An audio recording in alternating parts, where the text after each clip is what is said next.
Salve, salve pessoal, sejam todos bem-vindos a mais um vídeo aqui no meu canal. E como é de praxe aqui no início do vídeo, desce o play aqui embaixo, clica no botãozinho de se inscrever caso você não seja inscrito. Se você já é inscrito, confere aí se o sininho das notificações está ativado, beleza? Vamos continuar aqui com a nossa série falando um pouquinho sobre farmácia hospitalar. E no vídeo de hoje nós vamos comentar um pouco aí sobre a manipulação de medicamentos em farmácia hospitalar. Lembrando que nessa parte de manipulação de medicamentos, nós vamos conversar um pouquinho aqui sobre a manipulação de medicamentos e sobre as leis que estão atreladas a isso. Em um outro vídeo extra nessa playlist de farmácia hospitalar, nós vamos conversar um pouquinho sobre os cálculos. Então, para melhorar essa questão dos cálculos, o que é que eu vou fazer? Eu vou preparar uma lista que eu vou colocar em PDF aqui embaixo no próximo vídeo e eu vou colocar nessa lista os cálculos que a gente vai utilizar para melhor trabalharmos nessa questão da manipulação de medicamentos, tá bom? Lembrando que é claro que muitas das vezes dentro do sistema de farmácia hospitalar que você usa, esses cálculos eles são feitos praticamente automaticamente, né? Você vai inserindo ali os dados e a partir da inserção desses dados ele vai gerando essas informações. Mas, como todo bom farmacêutico que se preze,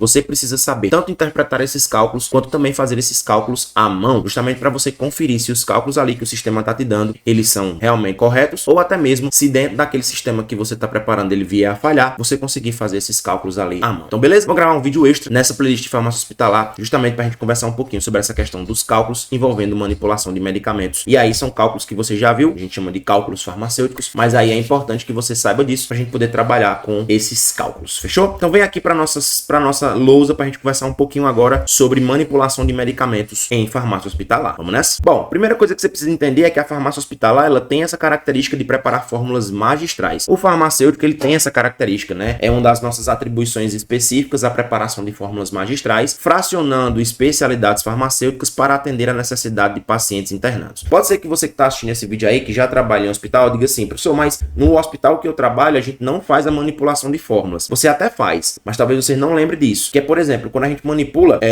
as substâncias que são utilizadas como antissépticas, clorexidina, por exemplo. A gente faz uma diluição de clorexidina, por mais que você ache que é uma coisa muito simples, porque já tem um pop ali, você já sabe mais ou menos como é que vai fazer, o que é que pesa, quanto é que coloca. Por mais que seja assim, muito simples, né? Esse processo nada mais é do que uma manipulação de fórmulas magistrais. Então, é importante que dentro dessa manipulação de fórmulas sejam atendidas resoluções que são inerentes a essa manipulação magistral, fechou? Então, o processo envolve a avaliação farmacêutica da prescrição, a manipulação em si, o fracionamento, invasão, rotulagem e conservação. Essas preparações, elas são de uso exclusivo dos pacientes que estão internados. Então, se você tem aí preparações magistrais no hospital que você trabalha, essas preparações não podem ser utilizadas ou comercializadas por pessoas que estão fora do hospital, combinado? Bom, essas fórmulas magistrais normalmente são úteis para fazer um atendimento individualizado, trazendo segurança para o paciente, incluindo fracionamento e diluição de medicamentos industrializados. Veja bem, o fracionamento de medicamentos também é considerado uma manipulação de fórmulas. Então, quando você pega lá aquele comprimido, né, aqueles comprimidos que chegam e você os fraciona de modo que a gente possa individualizar a dose do paciente, isso também se trata de uma manipulação magistral. Combinado?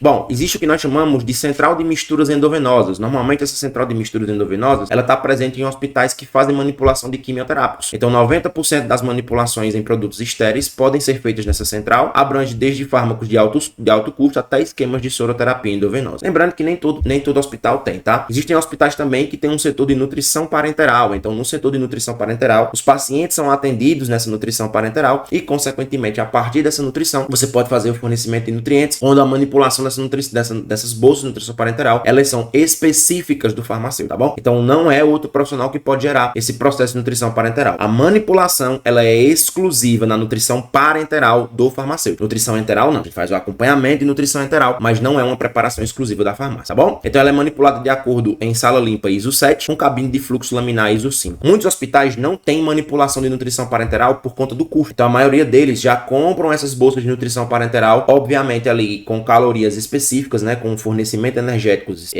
específico, mas tem um detalhe. A aquisição, o armazenamento, a distribuição, a dispensação dessas bolsas é papel exclusivo do farmacêutico. Então, toda vez que há prescrição de uma nutrição parenteral, essa prescrição precisa passar por um farmacêutico para ele avaliar ali, juntamente com o nutricionista e o médico, a necessidade calórica daquele paciente, ou necessidade de aporte calórico, como você queira utilizar o termo, tá bom? Os medicamentos chamados de citostáticos também, que são agentes de quimioterapia manipulados com pressão negativa. Para quem não tá ligado o que é pressão negativa, é assim, ó. Existe uma condição em que quando você tá manipulando o medicamento, se abre a porta, né? Aí normalmente quando se abre a porta, o que acaba acontecendo? O que tem dentro acaba saindo da cabine de manipulação. Quando a gente tem pressão negativa, normalmente acontece o contrário, justamente para que esses medicamentos eles acabem não se espalhando no ambiente. Legal, né? né? A gente chama isso de pressão negativa. Existe também uma sala com anticâmara, além de sistema de ar independente e EPIs específicos. No caso, equipamentos de proteção individual específicos, tá bom? Bom, antissépticos e desinfetantes também podem ser produzidos pela farmácia. Normalmente eles são, porque sai muito mais barato você comprar ele concentrado e manipular no ambiente hospitalar do que já comprar ele pronto, tá bom? Álcoois, por exemplo, como álcool etílico 70% ou álcool gel, que também podem ser manipulados em ambiente hospitalar. Isso não quer dizer, gente, que é obrigado o hospital fazer, tá? Na maioria das vezes os hospitais já compram prontos, porque depende muito do fluxo, da característica de compra, da capacidade, do tamanho do hospital, beleza? Derivados de iodo, como por exemplo, tintura de iodo ou álcool iodado, que no caso é o Lugol, que tem função antisséptica e desinfetante. A clorexidina, que é um degermante a 2%, pode ser aquosa a 0,2 ou pode ser alcoólica a 0,5, tá?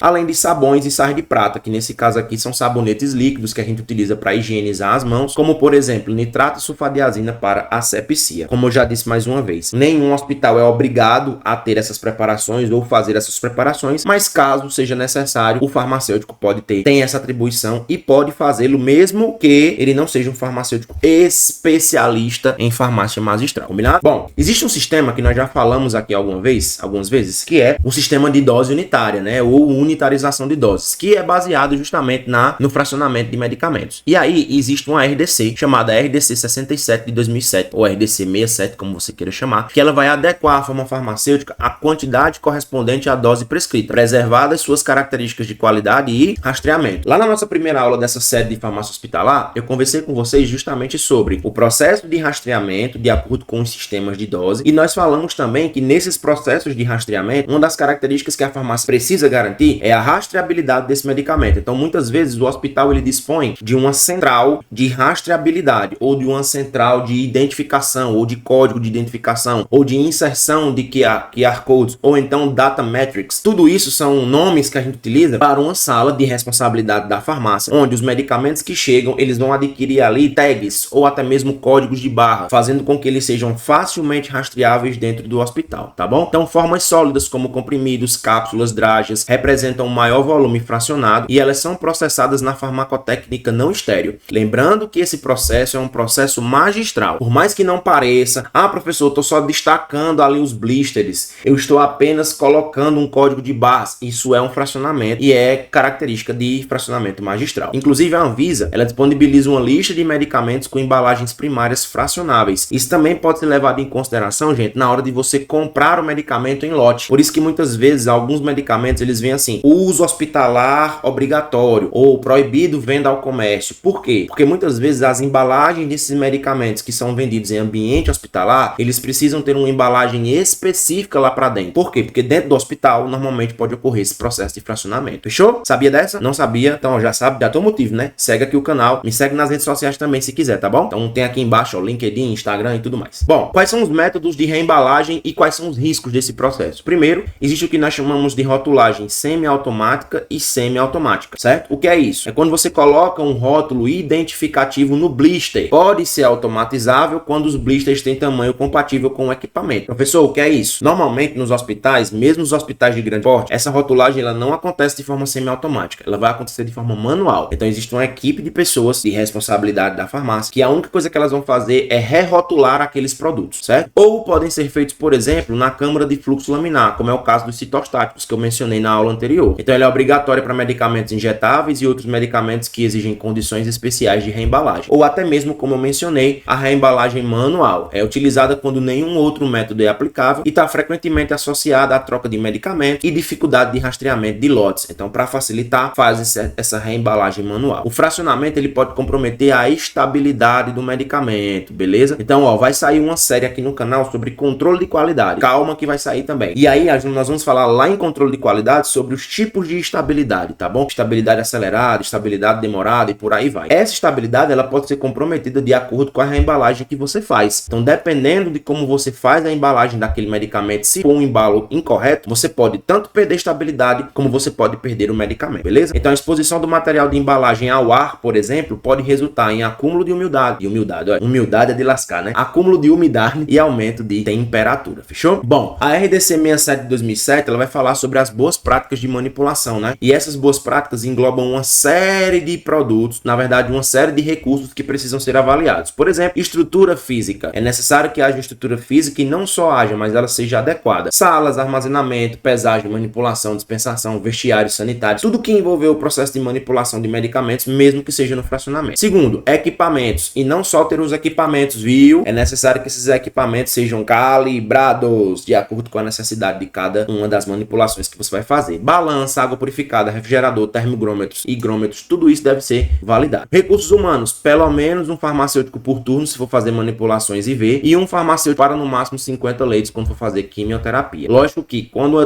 temos um hospital que participa de um processo de acreditação hospitalar mais intenso, normalmente esse farmacêutico aqui ele atende a no máximo 30 pacientes, tá? Controle de qualidade, testes, pH, peso, esterilidade, endotoxinas de acordo com a farmacopeia. Ó, farmacêutico que não tem a farmacopeia baixada no computador ou no tablet, né? No tablet, que a galera hoje estuda mais pelo tablet. Então baixa aí a farmacopeia, deixa aí no teu PDF, porque tu precisa da farmacopeia sempre, tá bom? Registros como, por exemplo, livro de receituários ou até mesmo um sistema automatizado onde a gente consegue saber disso, ordens e rastreabilidade, ok? Já para as nutrições parenterais se aplica a portaria 272 de 98 e suas atualizações. Bom, uma das características também que o farmacêutico faz dentro desse processo de rastreabilidade e manipulação de medicamentos é uma avaliação farmacêutica, avaliar a viabilidade dessa manipulação, concentração, compatibilidade físico-química. Às vezes existem prescrições de fracionamento que não são possíveis de fazer por incompatibilidades físico-químicas, tá bom? Contato com o médico em caso de interações graves ou doses fora do limite farmacológico. Além das ordens de manipulação. Então, quando a manipulação é solicitada, é necessário ter número do receituário, formulação completa, lotes, as quantidades pesadas, o responsável pela pesagem, o visto farmacêutico, data, e para cápsulas tem que ter tamanho e cor. A gente chama isso de ficha de pesagem, tá bom? Além do controle de qualidade, como caracteres organolépticos, avaliar ali se há mudança de sabor, mudança de cor ou mudança de alguma característica que pode ser identificada pelos órgãos do sentido, pH, peso, volume e preparações estéreis, inspeção visual para saber se não há presença de precipitados, além de testes de esterilidade e de endotoxinas bacterianas, garantindo assim a segurança do uso daquele medicamento pelo paciente. Quais são os prazos de validade dessas preparações? Se não houver rompimento da embalagem primária, o prazo de validade é igual que o fabricante deu. Se houver rompimento da embalagem primária, é no máximo 25% remanescente informado na bula original. Então, por exemplo, se aquela validade tem de 2 anos, o máximo que você pode ter é 25% do tempo remanescente a partir da abertura, certo? Transformação ou subdivisão, período de uso de até 48 horas e após a preparação, salvo a recomendação específica do fabricante. Qual é a importância, professor, da manipulação dessas doses unitárias de fórmulas magistrais? Primeiro, um atendimento individualizado. O paciente vai ter acesso a medicamentos em doses que não existem